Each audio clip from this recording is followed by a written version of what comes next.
So this is a bit of damage. They patched that up, and that's quite funny. That's Alex has walked along and smudged that. But the good thing about that is that I caused that damage, and they patched it thinking that they did it. So that's quite funny. And they were bashing so hard, and they looks like they put holes in the walls. So that's my fingerprint. Seeing if it was dry, and of course it's not dry. So there you go. I'll have to sand that. So there's 3 of those.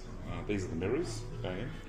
And from the previous video, this is where it flooded. So I basically took the lino up, and there you go. This is the rest of the house. Is a beautiful old kitchen. We don't really have enough money to do that one. And concrete floors here. Better get some floorboards. And we've got an erg machine and this dreadful old furniture. Erg machine because we don't have any room. I've got to build a shed, so I'll be doing that this weekend, and put my tools out there, and then the erg machine can go in the garage with the other gym equipment. It's my stereo, awesome. So yeah, that's it.